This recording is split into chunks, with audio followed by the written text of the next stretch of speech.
வார்த்தைக்கு நம்ம கடந்து செல்லலாம். நம்ம அண்ணனை கரங்களை தட்டி நாம் வரவேற்கலாம். இயேசுவின் நாமத்திலே உங்களை வாழ்த்துகிறேன். உங்களோடு கூட கர்த்தருடைய வசனத்தை வார்த்தையை விட்டு கொடுப்பதிலே நான் மிகுந்த மகிழ்ச்சி அடைகிறேன்.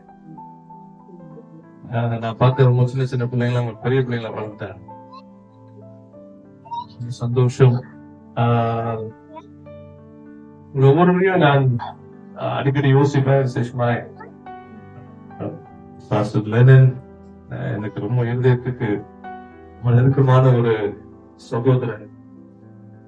என்னுடைய வாழ்க்கையில ஒரு பாதி வாழ்க்கை என்னோடு கூட நடந்திருக்கிறேன், பாதிக்கு மேலேயே நடந்திருக்கிறேன். அப்படிப்பட்ட பிள்ளைகள் நம்மளுடைய வாழ்க்கைக்கு சாட்சியில இருக்கு. என் அண்ணன் அப்படின்னு சொல்லும் பொழுது ஒரு சின்ன ஒரு வாலிபனாய் வாழ்க்கையை எப்படி ஆரம்பிக்கணும் அப்படின்னு கலங்கி நின்ற வேளையில இயேசு என்கிற ஒருவரால் அந்த வாழ்க்கை கட்டமைக்கப்படும் என்பதை முழுமையாய் நம்பினதுனால இன்னைக்கு அவர் மாத்திரம் இல்ல, அவர் மூலமாய் அநேகர் ஆசீர்வதிக்கப்படுறார். இதுதான் கிறிஸ்துவ வாழ்க்கை, கனி தருகிற ஒரு வாழ்க்கை. வசனமும் சொல்லுது, அவரை நம்பினவர்கள் ஒருபோதும் வெட்கம் அடைகிறதில்லை. நீதிமான் அவருடைய அடிப்படையிலேயே சில விஷயங்களை கொஞ்சம் ஆழமாய் உங்களை சிந்திக்கும்படியாய் உங்க வாழ்க்கையில நீங்க அபியாசப்படும்படியா நான் விரும்புகிறேன். பழைய ஏற்பாட்டுல அநேக இடங்களில் ஐசாயா, எரேமியா, இந்த எல்லா இடத்துலயும் பாத்தீங்கன்னா கர்த்தருடைய வார்த்தை அவனுக்கு உண்டாகி அப்படின்னு வாசிப்பீங்க இல்லையா? வாசிருக்கீங்க? எங்கெல்லாம் கொஞ்சம் பாருங்க. ஐசாயா 56ஆம் அதிகாரத்திலையும் முதல் வசனம், கர்த்தர் சொல்லுகிறார், நீங்கள் நியாயத்தை கைக்கொண்டு. ஆமா, கர்த்தர் சொல்லுகிறார் மட்டும் கண்டுபிடிங்க. கர்த்தருடைய வார்த்தை உண்டாகி வேற எங்கெல்லாம் வருது? 50ல வருதுதான். 50 முதல் வசனம்.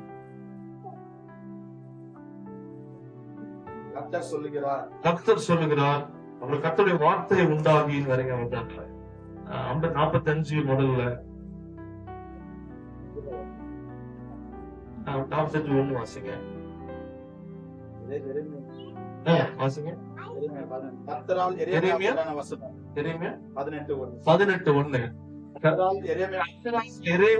எரேமியாவுக்கு உண்டான வார்த்தைகள். 16ஆம் அதிகாரம் முதல் வசனம், கர்த்தருடைய வார்த்தை எனக்கு உண்டாகி. கர்த்தருடைய வார்த்தை எனக்கு உண்டாகி. இப்போ பழைய ஏற்பாடு எல்லா தீர்க்கதரிசிகளும் இந்த ஒரு விஷயத்த சொல்லிதான் சொல்லுவாங்க. என்ன சொல்லுவாங்க? கர்த்தருடைய வார்த்தை எனக்கு உண்டாகி. இயேசு எப்படி சொல்றாரு? இயேசு எப்படி சொல்றாரு? கர்த்தருடைய வார்த்தை எனக்கு உண்டாகின்னு சொல்றாரா? என்ன சொல்றாரு? மத்தேயு 5:18 வாசிங்க. இன்னொருத்தர் யோவான் 3:3 வாசிங்க. 5:18 வாசிங்க.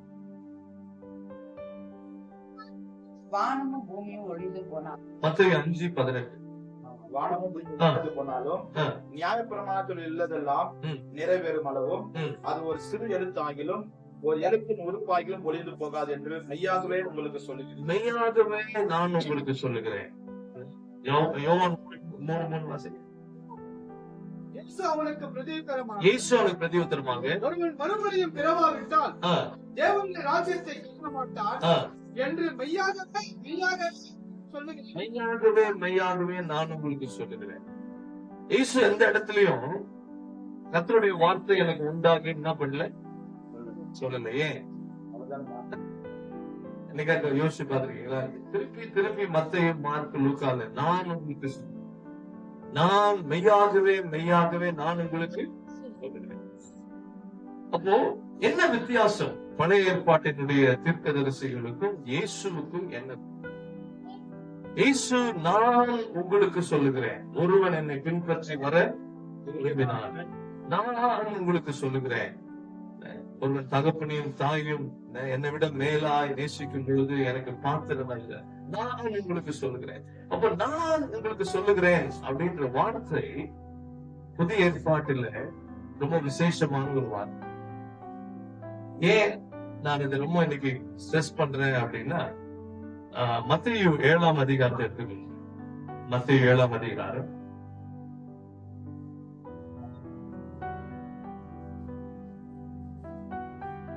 24வது வசனம். அப்பொழுது ஆகையால் நான் சொல்லிய இந்த வார்த்தைகளை கேட்டு இவைகளின்படி செய்கிறவன் எவனோ அவனை கன்மலையின் மேல் தன் வீட்டை கட்டின புத்தியுள்ள மனுஷனுக்கு ஒப்பிடுகிறேன். சரியா? நீங்கெல்லாம் இதுல கன்னடால பாட்டு பாடலாம். தமிழ் புரியுதா? எனக்கு கன்னடா தெரியாது. புரியல சொல்லுங்க, எனக்கு புரியல அப்படின்னு. முதல்ல என்ன சொன்னேன்? பழைய ஏற்பாட்டு தீர்க்க தரிசிகள் எல்லாம் என்ன சொன்னாங்க? கர்த்தருடைய வார்த்தை எனக்கு உண்டாகி அப்படின்னு சொல்லி தீர்க்க தரிசனமாய் உரைத்தார். அப்போ கர்த்தர் ஒருத்தர் பேசுறாரு. நீங்க பேசணும் என்ன சொல்றீங்க? நான் பேசல. யார் பேசுறா? கர்த்தர் எனக்கு சொன்ன வார்த்தை நான் உங்களுக்கு சொல்லுகிறேன் அப்படின்னு சொல்லி பழைய ஏற்பாட்டு முழுவதும் பேசினார்.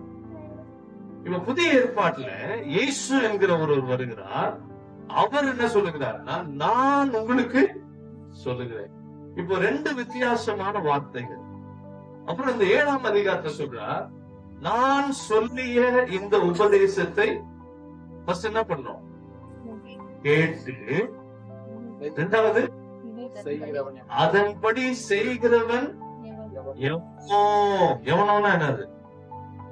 எல்லாரும் செய்ய மாட்டாங்க, அது தெரியும். கேட்கிறது எல்லாரும் கேட்பாங்க, என்ன பண்ண மாட்டாங்களா? அப்போ நான் சொல்லிய இந்த வார்த்தைகளை கேட்டு அதன்படி செய்கிறவன் எவனோ அவன் கன்மலையின் மேல் தன் வீட்டை கட்டின புத்தியுள்ள மனுஷனுக்கு ஒப்பிடுகிறேன். இப்ப ஒரு கேள்வி கேட்கிறது. உங்க பேர் என்ன? ஸ்கூல் கிடையாது, சொல்லுங்க. ஆகூர். Very good. புது பேரா இருக்கு. ஃபர்ஸ்ட் டைம் கேட்கிறேன். ஆகூர். ஆகூர் வந்து யார் சொல்படி கேட்கிறீங்க? அம்மா சொல்படி. சூப்பர். எங்க அம்மா வந்திருக்காங்களா? தைரியமா சொல்லுங்க. வேற யார் சொல்படி கேட்க மாட்டீங்க? கேட்பீங்களா? ரொம்ப கீழ்பட்டு பையன் போல. சில பேர் சொல்லுவாங்க, நான் சொல்றதே நான் கேட்க மாட்டேன் அப்படின்னு. இல்லையா? இப்ப கொஞ்சம் யோசிச்சு பாருங்க, நீங்க யார் சொல்படி வாழுகிறீர்கள்? கொஞ்சம் யோசிங்க, யார் சொல்படி வாழுகிறீங்க? நீங்களா ஒரு விஷயத்த யோசிக்கிறீங்க, அந்த விஷயத்த நேற்று ரீல்ஸ்ல பாத்துருப்பீங்க, அதை நீங்களே செய்வீங்க. அதனால ஒரு பிரச்சனை வரும். அந்த பிரச்சனை வந்த அப்புறமா என்ன பண்ணுவீங்க? கடவுள் ஏன் இந்த பிரச்சனையில கொண்டு போய் விட்டார்னு கேட்பீங்க. இப்போ யார் சொல்படி நீங்கள் நடக்கிறீர்கள்? அப்போ ரெண்டு வீடு, ஒரு வீடு இன்னொரு வீடை பத்தி வாசிச்சிருக்கிறேன், அடுத்த வீடை பத்தி சொல்றாரு. நான் சொல்லிய இந்த வார்த்தைகளை கேட்டு இவைகளின்படி செய்யாது இருக்கிறவன் எவனோ அவன் தன் வீட்டை மணலின் மேல் கட்டின புத்தி இல்லாத மனுஷனுக்கு ஒப்பிடப்படும். சரி, இப்போ ஆண்டவர் வார்த்தையை பேசுகிறார். என்ன பண்றார்? ஆண்டவர் வார்த்தையை பேசுகிறார். அதை முதல்ல என்ன செய்யணும்னு சொன்ன? சரியா? இப்போ மனுஷன் எப்படி பிழைக்கணும்னு பரலோகம் வச்சிருக்கு அப்படின்னா, எப்படி பிழைக்கணும்னு வச்சிருக்கு? நீங்க எப்படி பிழைக்கணும்னு வச்சிருக்கு? இப்ப நம்ம எப்படி பிழைக்கணும்? நல்ல வேலைக்கு போறோம், என்ன வருது? சம்பளம் வருது. எதுல பிழைக்கிறோம்? பணத்தினாலே பிழைக்கும்.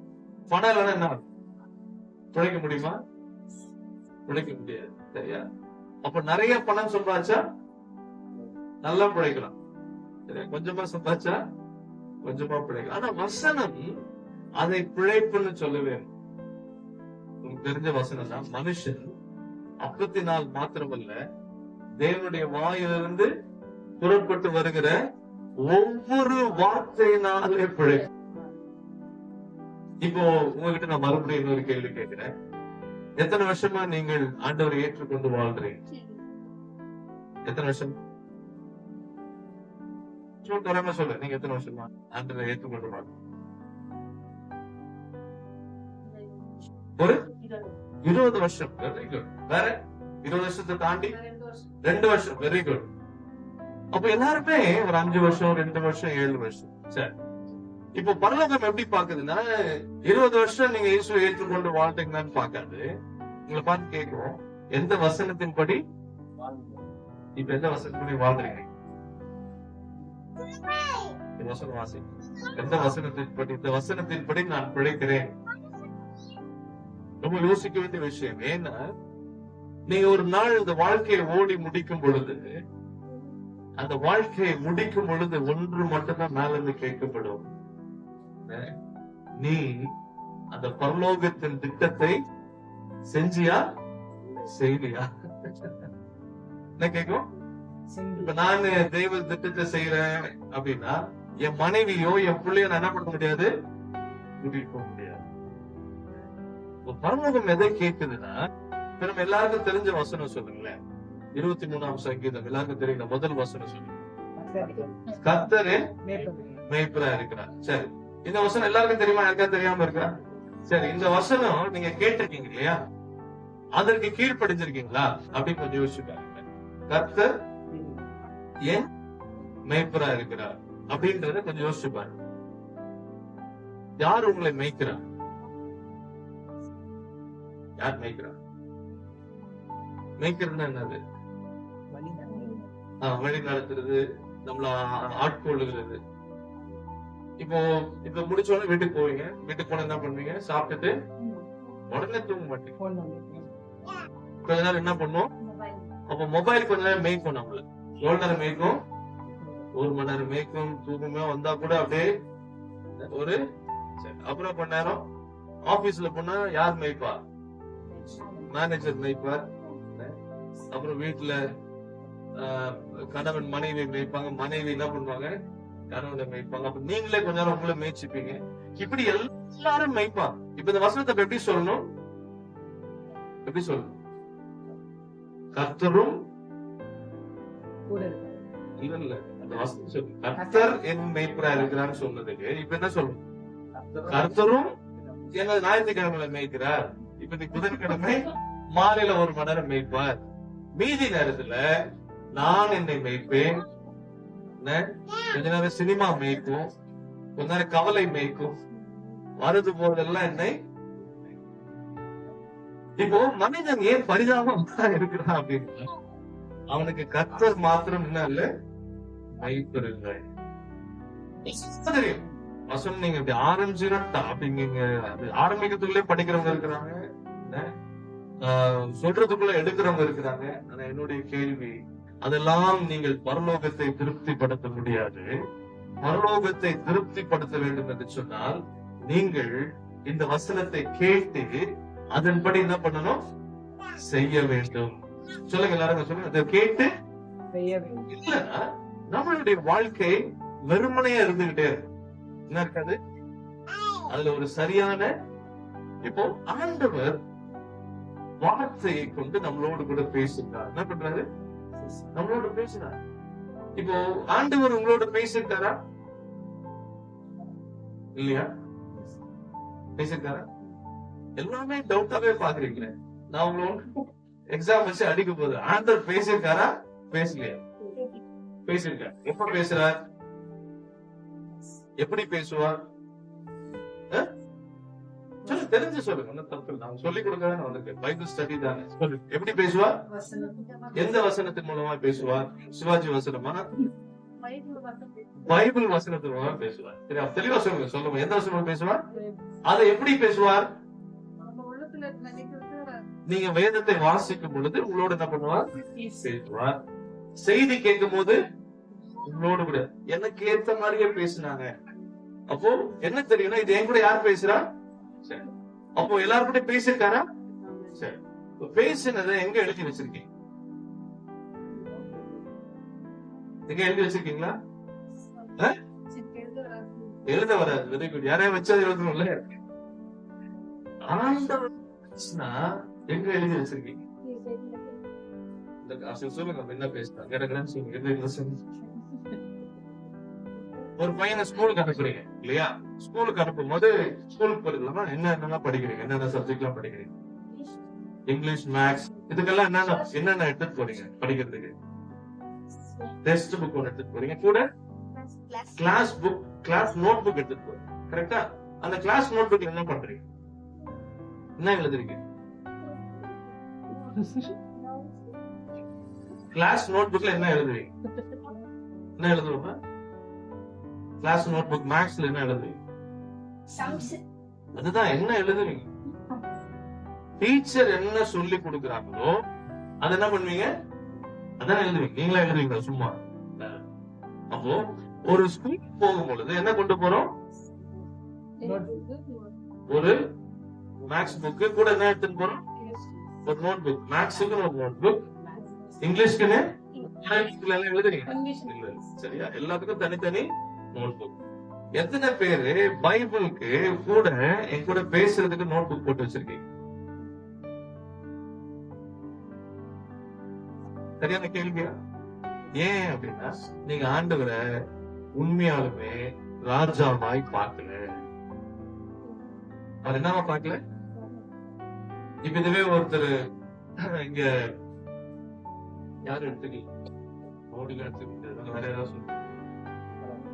சித்தராமையா வந்துட்டேன். சரியா?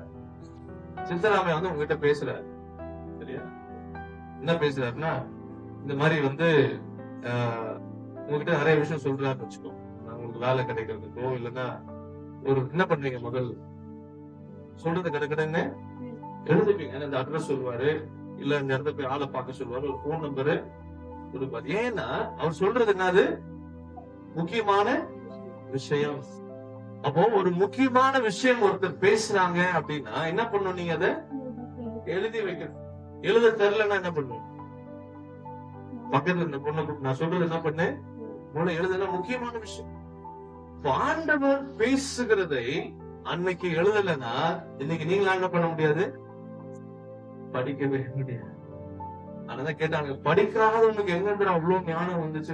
மீன் பிடிக்கிறவங்க. ஆண்டவர் எதை கவனிக்கிறார் என்றால், அதை கேட்டு அதன்படி செய்ய வேண்டும் என்ற விருப்பம் உள்ளவர்களுக்கு. 7:24 வாசிங்க. 7:24. ஆகையால் நான் சொல்லிய இந்த வார்த்தைகளை திருப்பி பாருங்க. யார் சொல்லிய வார்த்தை? திருப்பி சொல்லுங்க. யார் சொல்லிய வார்த்தை? மோசே சொன்ன வார்த்தையை கேட்டு நடங்கன்னு சொல்லிட்டேன். யோசேப்பு சொன்ன வார்த்தையை கேட்டு நடங்கன்னு சொல்லிட்டேன்.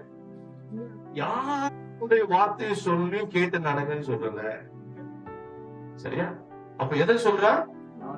நான் சொல்லிய அந்த வார்த்தைகளை கேட்டு இவைகளின்படி, திருப்பி திருப்பி ஸ்ட்ரெஸ் பண்ற, நான் சொல்லி இந்த வார்த்தைகளை கேட்டு இவைகளின்படி செய்கிறவன் எவனோ அவன் தான் கண்மனையில் மேல் கட்டப்பட்ட வீடு.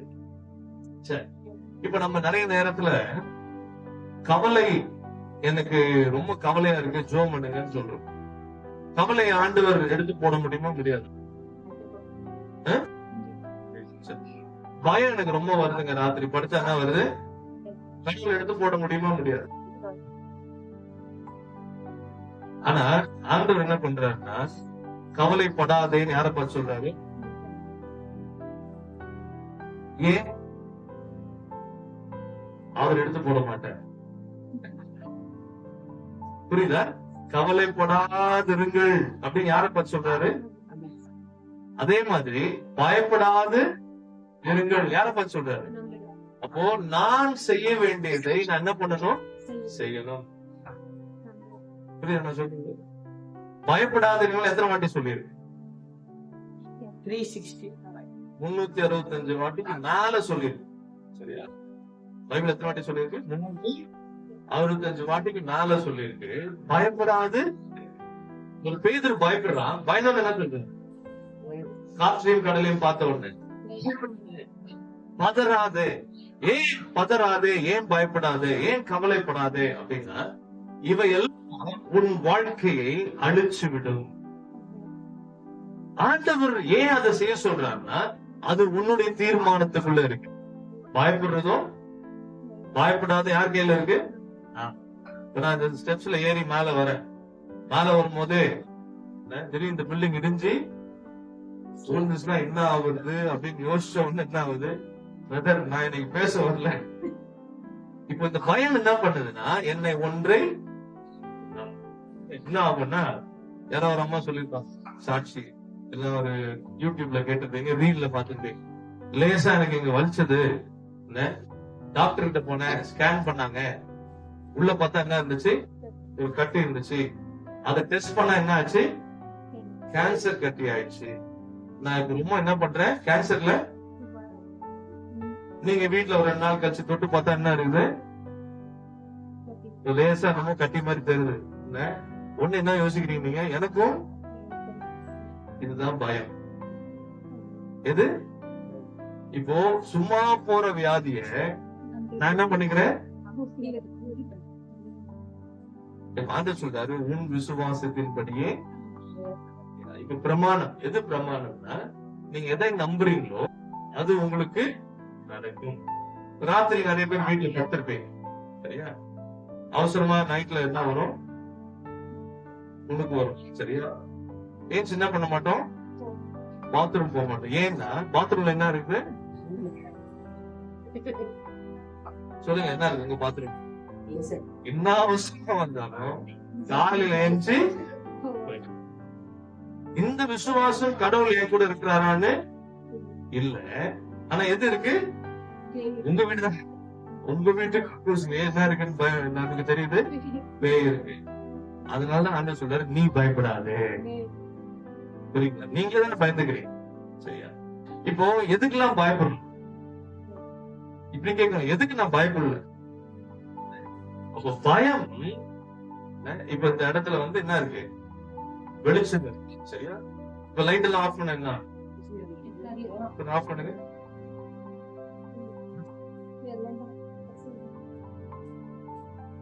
அப்படியே ஒரு லைட் இருக்குது, லாஸ்ட் சுவிட்ச் போட்டா ரைட். இப்ப என்ன ஆயிடுச்சு, இருட்டுக்கு சுவிட்ச் ஏதாவது போட்டீங்களா, ஆன் பண்ணுங்க. இருட்டுக்கு என்ன போடல, சுவிட்ச் போடல.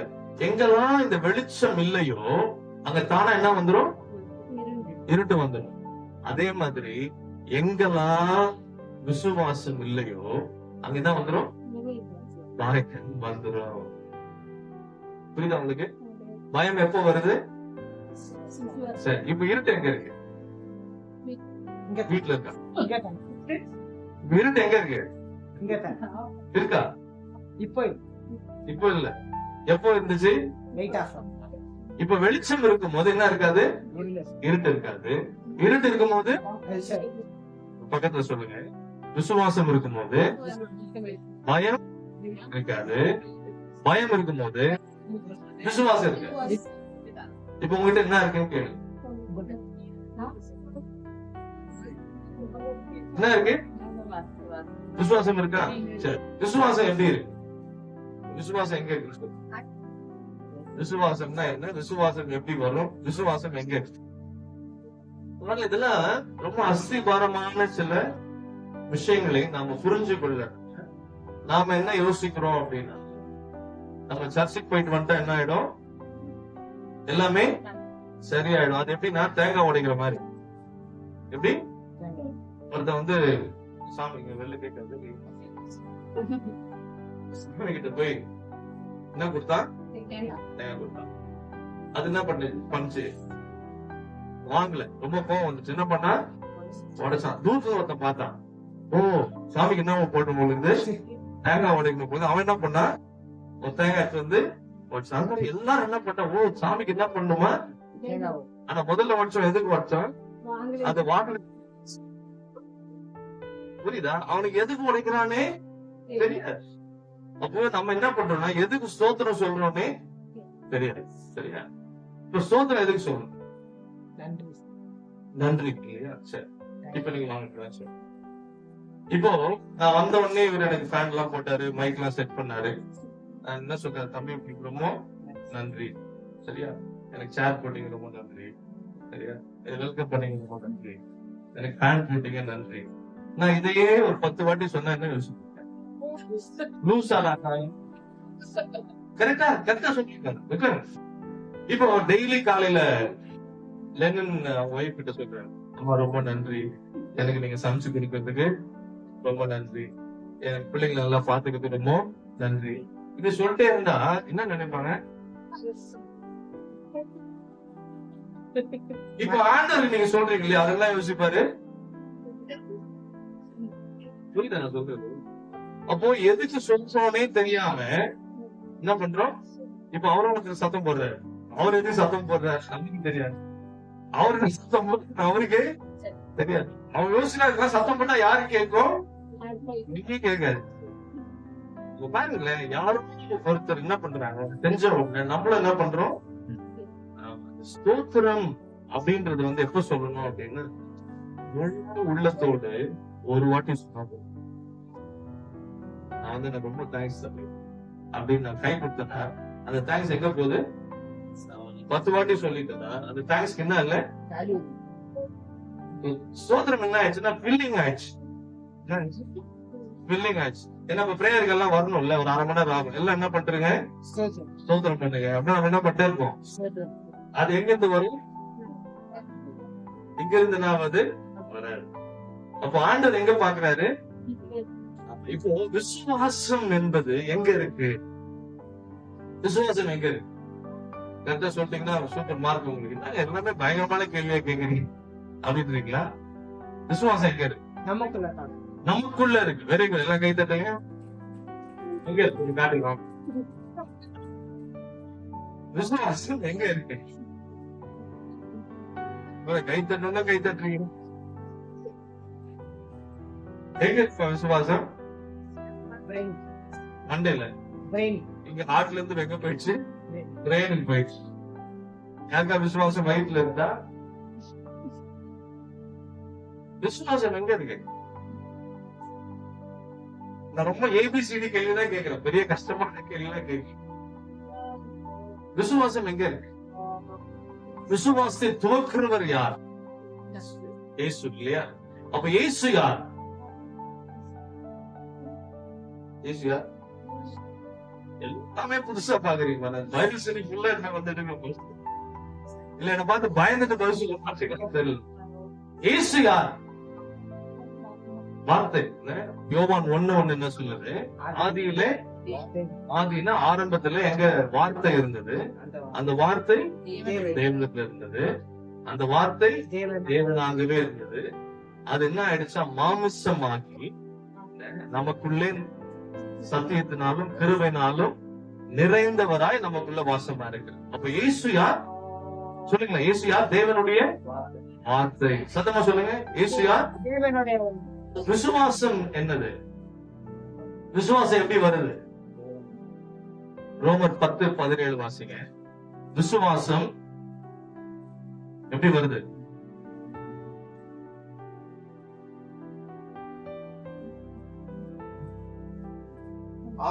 ஆதலால் விசுவாசம் கேள்வினாலே வரும். விசுவாசம் எதனால வரும்? கேள்வினால. நாம என்ன பண்ணோம்? இனிமேல் நீங்க வந்து ரெகுலரா பாஸ்டர் கிட்ட கேள்வி கேட்கணும்.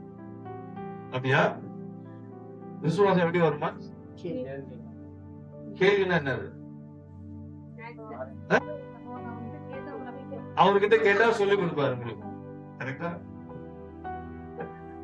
விசுவாசம் கேட்கறதுனால வரும். எப்படி வரும்? அப்ப எதை கேட்கிறோம்னா, இப்ப பிரசங்கம் பண்ணும் போது கேட்கிறோம், ஆண்டவர் செய்த அற்புதங்களை பத்தி கேட்கிறோம், ஆண்டவருடைய வாக்கு தத்தங்களை கேட்கிறோம். அப்ப கேட்கும் பொழுது இந்த வார்த்தை என்னுடைய உள்ளத்துல போய் என்னத்தை கொடுக்குதுன்னா, ஒரு விசுவாசத்தை கொடுக்கிறது. என்ன விசுவாசம்? ஒரு ஸ்திரீ நினைச்சா மனசுல, அவர் வஸ்திரத்தின் ஓரத்தை தொட்டா சுகமாவேன் அப்படின்னு யார் டிசைட் பண்ணா? அந்த ஸ்திரீ டிசைட் பண்ண. சரியா? அந்த மாதிரி எங்கேயாவது பைபிள் நடந்திருக்கா முன்னாடி? இல்ல. ஆனா அவளே ஒரு தீர்மானம் எடுக்கிறா. ஏன்னா நான் சீட்டானவள், நான் போய் என்ன பண்ண முடியாது, யூதரையோ ஒரு ஆம்பளையோ தொட முடியாது. ஆகவே யாருக்கும் தெரியாம அவள் வஸ்திரத்தின் ஓரத்தை தொட்டுவேன், நான் சுகமாவேன் அப்படின்னு அவளுக்குள்ள ஒரு டிசிஷன் எடுத்தா பாத்தீங்களா? அது பேர் தான் விசுவாசம். ஏன் சொல்றேன்னா, ஆண்டவர் திரும்பி பாக்குறாரு, யார் என் வஸ்திரத்தின் ஓரத்தை தொட்டது? சீசனுக்கு ஒரு சிரிப்பு வந்துருச்சு. என்ன சார் எல்லாம் இடிச்சுன்னு வராம யாரும் வஸ்திரத்தை தொட்டதுன்னா யாரும் கண்டுபிடிக்க சொல்றீங்க? இல்ல இல்ல, என்கிட்ட இருந்து வல்லமை புறப்பட்டு. அப்ப திரும்பி ஆண்டவர் பாக்குறார், அவளுக்கு தெரியும் யார பாக்குறாருன்னு. சொல்றா, நான் தான் தொட்டேன், நான் சுகமானேன். அப்ப ஆண்டவர் என்ன சொல்றாரு அவளை பார்த்து? உன் விசுவாசம் உன்னை ரட்சித்தது. சொல்லுங்க சொல்லுங்க. அப்போ யார் விசுவாசம் யாரை ரட்சிக்கும்? இது ரொம்ப முக்கியம். அப்ப விசுவாசம் எப்படி வரும்? கேள்வினால. எதை கேட்கறதுனால வரும்? வாசிங்க, தொடர்ந்து வாசிங்க. அதுல கேள்வி தேவனுடைய வசனத்தினாலே வசனத்தினாலே வரும். தேவனுடைய வார்த்தையினாலே வரும். எதுனால வரும்? அதனால கவனிங்க, ஒன்றை கத்துக்கோங்க. எதை கத்துக்கிறீங்களோ இல்லையோ ஒன்றை கத்துக்கணும். விசுவாசத்தை கற்றுக்கணும். என்ன கத்துக்கணும்? ஆமா, என்ன? ஏன்னா விசுவாசம் தான் எபிரேயர் 11:6 சொல்லுது, விசுவாசம் இல்லாமல் ஒருவனும் தேவனை பிரியப்படுத்த என்ன வேணும்? ஏன்னா அவருடைய கண்கள் பூமி எப்படி பாக்குதா, இவங்க யார் என்னை விசுவாசிக்கிறாங்கன்னு பாக்குறாங்க. ஏன்னா மனுஷகுமாரன் வரும் பொழுது விசுவாசத்தை லூக்கா 18 வாசிக்கலாம். ஆண்டவர் எதை பார்க்கிறார்? விசுவாசத்தை பார்க்கிறார். அந்த விசுவாசம் கர்த்தருடைய வார்த்தையினாலே என் உள்ளத்துல வருகிறது. சரியா? இதுக்கு ஒரு சின்ன எக்ஸாம்பிள் சொல்றேன், எப்படி இந்த விசுவாசம் வேலை செய்யுது. இப்போ எனக்கு ஒரு பிரச்சனை வந்துச்சு, என் கை வந்து 2 உடைஞ்சிச்சு. இந்த கை என்ன ஆயிடுச்சு? 2 உடைஞ்சிச்சு. என்னுடைய மகன் ஒரு வருஷத்துக்குள்ள சின்ன பையனா இருக்கும்போது அந்த பைக்ல கூட்டிட்டு வந்து வீட்டுல விட்டுட்டு திரும்பி வரும் பொழுது அந்த வீட்டுக்குள்ள இந்த மாதிரி சின்ன ரோட்ல ஒரு மாடு மரண்ட வந்து என்னுடைய பைக்க மோதிச்சு. கீழே கை வச்சோன்னு ஆயிடுச்சு, கை உடைஞ்சிச்சு.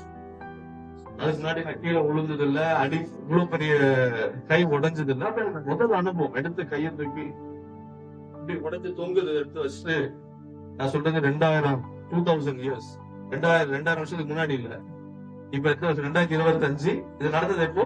2000. அப்போ ஆஸ்பத்திரிக்கு போறேன்.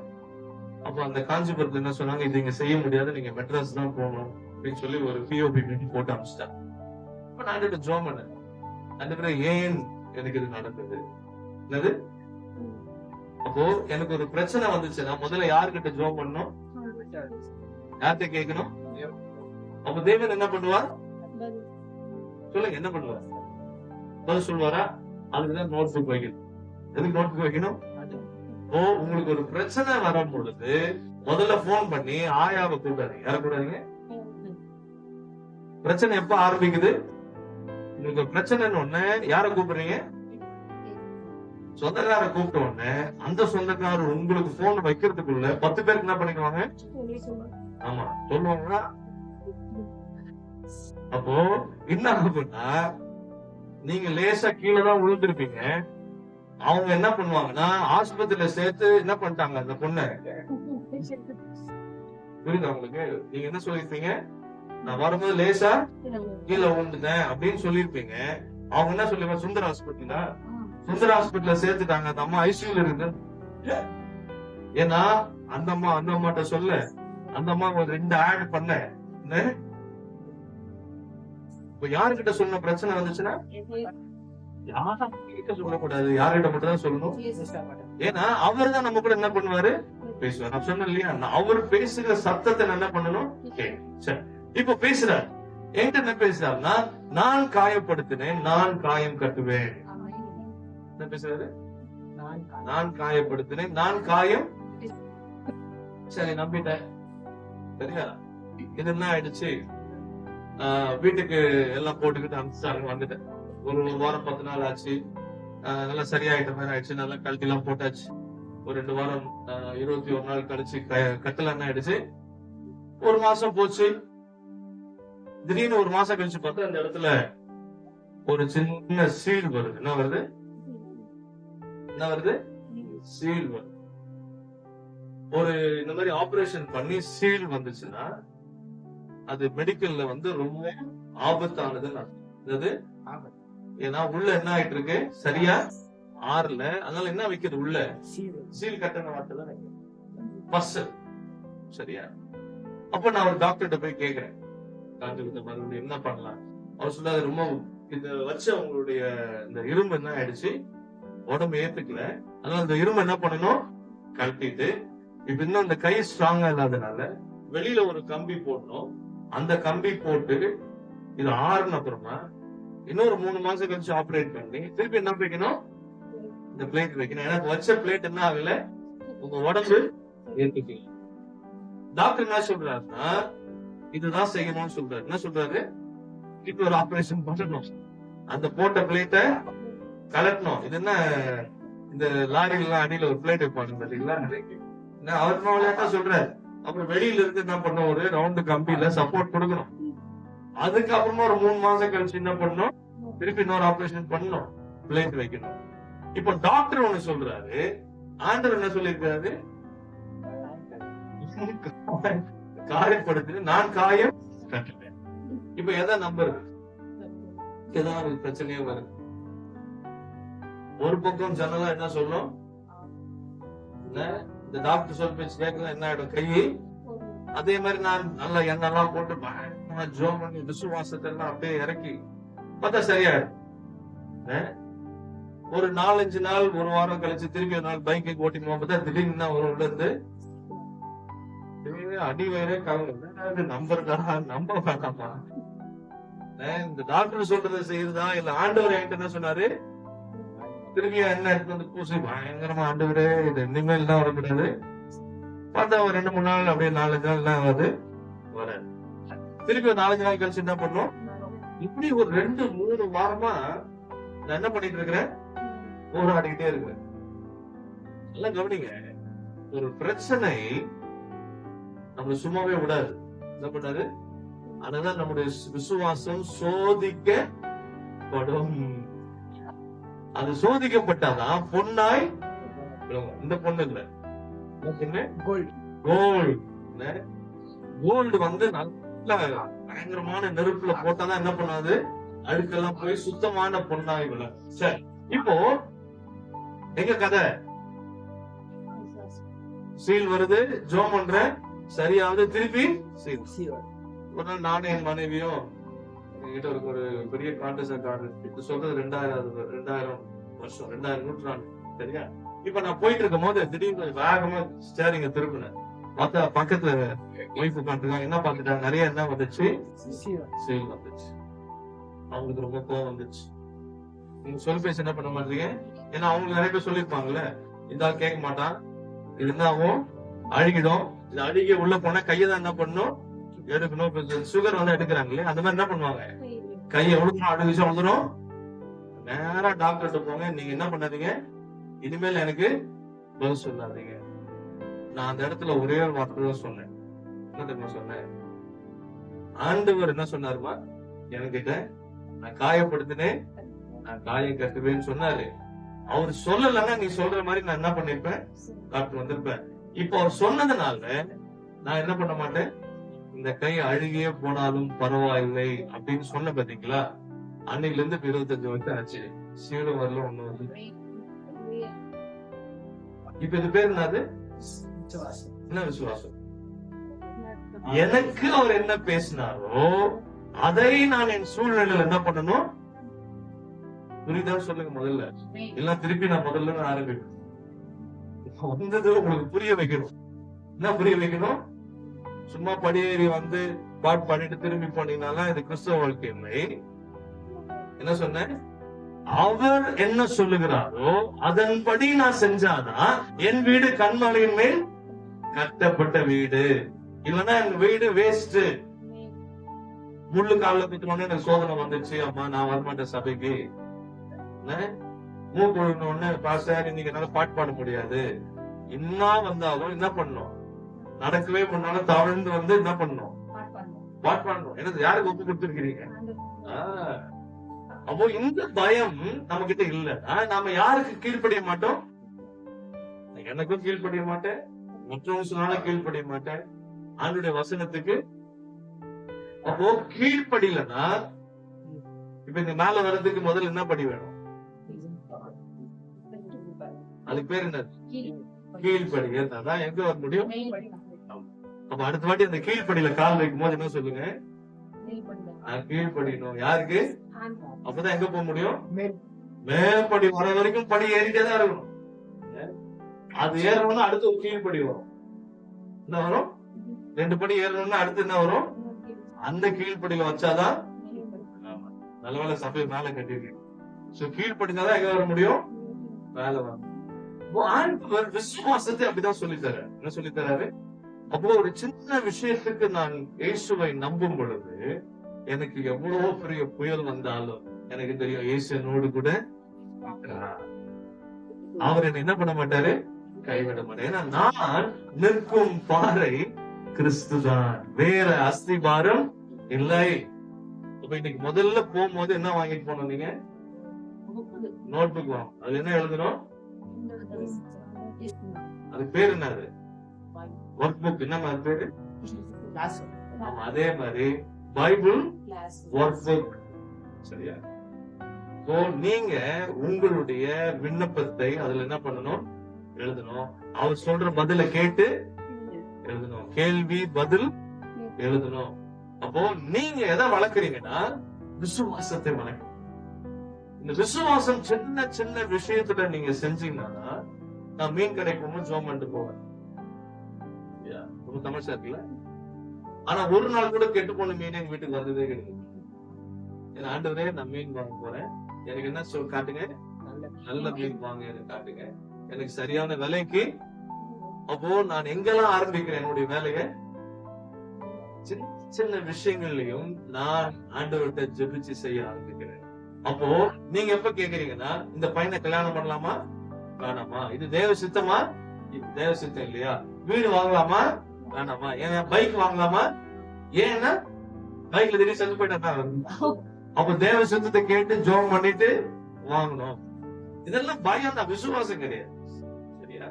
விசுவாசம் என்பது எப்படின்னா, ஏதோ ஒரு பெரிய விஷயத்துக்கு இல்ல, என்னுடைய வாழ்க்கையில ஒவ்வொரு நாளும் அவருடைய சத்தத்துக்கு நான் என்ன பண்ணணும்? சரியா? இப்போ என்ன புரிஞ்சது?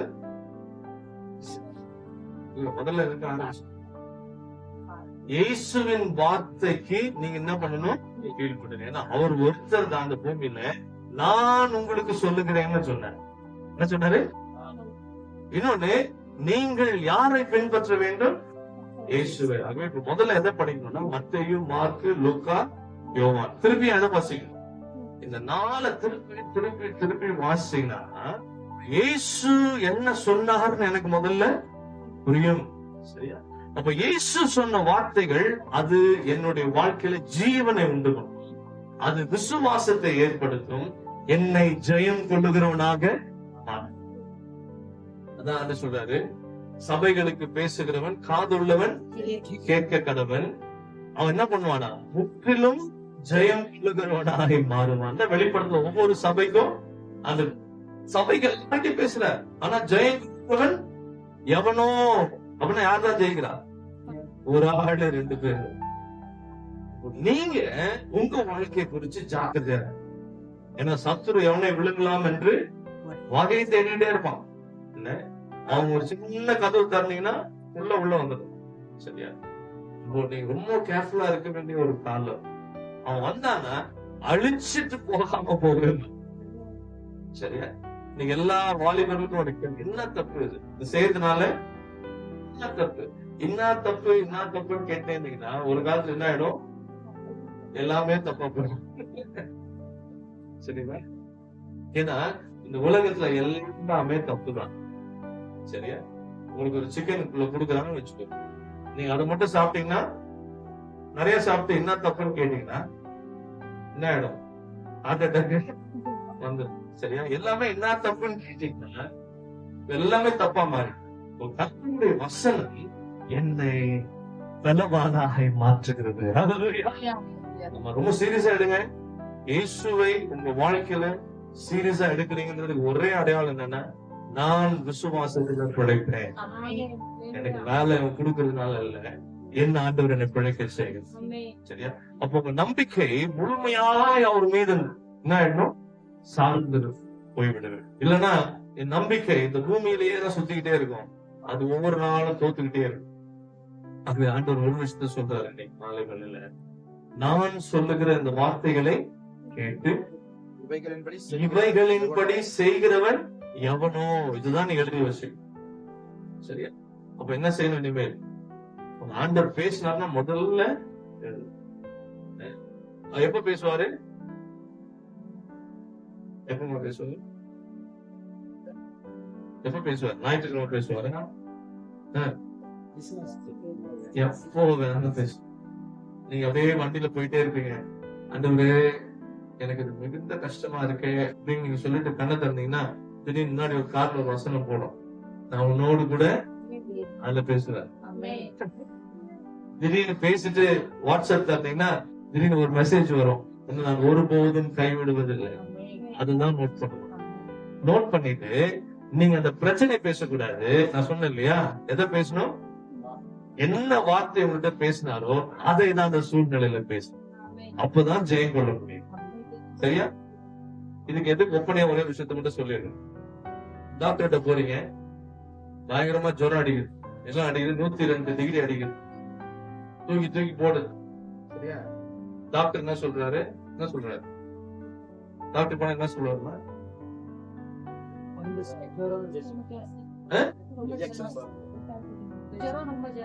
சரி சொல்லுவார். அப்புறம் என்ன செய்ய சொல்றாரு? இன்ஜெக்ஷன் போடுவார். அப்புறமா டேப்லெட் போடுங்க. சரியா? நான் இப்போ ஒரு சத்து ஊசி போடுறேன், நீ 3 நாள் என்ன பண்ணணும்? இந்த டேப்லெட்டை இன்னைக்கு ராத்திரி ஒண்ணு போடு, எப்போ சாப்பிட்ட அப்புறமா போடு, நாளைக்கு காலையில எழுந்துச்சு இதை ஒண்ணு சாப்பிடறதுக்கு முன்னாடி போடு, அப்புறம் சாப்பிடறதுக்கு பின்னாடி போடு. இப்படி எத்தனை நாள் போடு? 3 நாள் போடு. என்ன ஆயிடும்? ஜுரம் சரியாயிடும். ரொம்ப நன்றி டாக்டர்.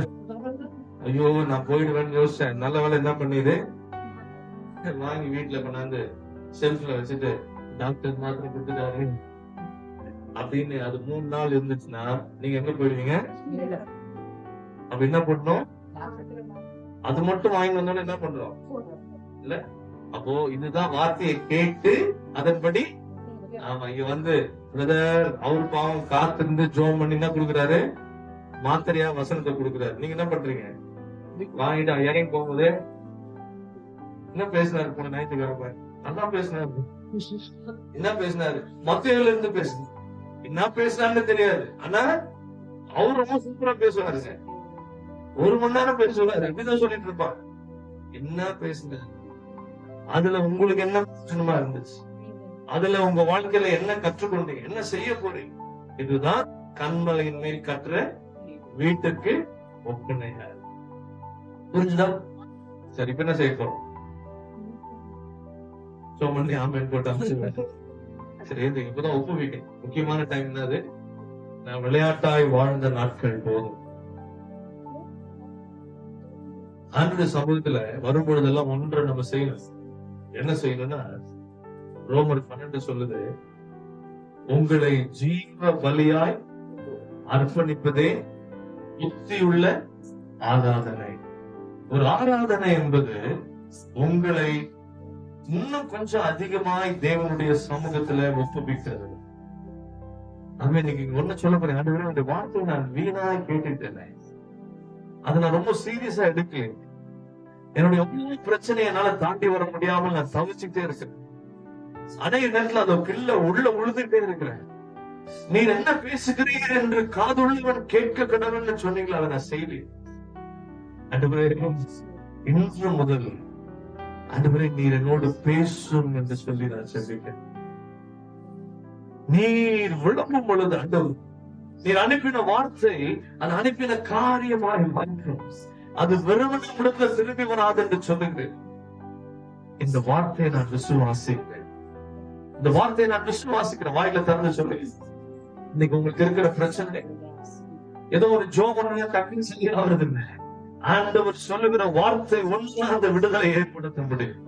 ஆண்டவரே என்னுடைய வாழ்க்கையில இருக்கிற தீராத வியாதியா இருக்கலாம், என்னுடைய கடன் பிரச்சனையா இருக்கு, எனக்கு இருக்கிற மன கிளேசங்களா இருக்கு, ஆனா ஆண்டவர் ஒரு வார்த்தை விடுதலை பேசும் பொழுது அது பரிபூர்ணமான சுகத்தை ஏற்படும். அதற்கு ஒப்புவிக்கிற மனுஷன் தான் பாக்கியவன். அதை கேட்டு அதன்படி நடக்கிறவன் கண்மலையின் மேல் தன் வீட்டை கட்டின மனுஷனுக்கு ஒப்பிடுவேன் என்று ஆண்டு சொல்லுகிறார். வார்த்தையின் மேலே சாய்ந்திருப்பதால் கவலை ஒன்றும் எனக்கு தேவைகளெல்லாம் பார்த்து கொள்வதால் கர்த்தருக்குள் மகிழ்ந்திருப்பேனே. வார்த்தையின் மேலே சாய்ந்திருப்பதால் கவலை ஒன்றும் எனக்கில்லையே. தேவைகள் எல்லாம் காத்துக் கொள்வதால் கர்த்தருக்குள் மகிழ்ந்திருப்பேனே. யெகோவா ஈரே என்ற தேவன், தேவைகள் யாவும் சந்திப்பீரே. யெகோவா ரப்பா என்ற தேவன், என்னாலும் சுகம் தருவீரே. வார்த்தையின் மேலே சாய்ந்திருப்பதால் கவலை ஒன்றும் எனக்கில்லையே. தேவைகளெல்லாம் பார்த்துக் கொள்வதால் கர்த்தருக்குள் மகிழ்ந்திருப்பேனே. வார்த்தையின் மேலே சாய்ந்திருப்பதால் கவலை ஒன்றும் எனக்கில்லையே. தேவைகளெல்லாம் பார்த்துக் கொள்வதால் கர்த்தருக்குள் மகிழ்ந்திருப்பேனே. எல்லாம் சேர்ந்து சொல்லுவாங்க. யெகோவா ஈரே என்ற தேவன், தேவைகள் யாவும் சந்திப்பீரே. யெகோவா ரப்பா என்ற தேவன், சுகம் தருவீரே. என்னாலும் சுகம் தருவீரே. யெகோவா ஈரே என்ற தேவன், என்னாலும் சுகம் தருவீரே. யெகோவா ரப்பா என்ற தேவன்,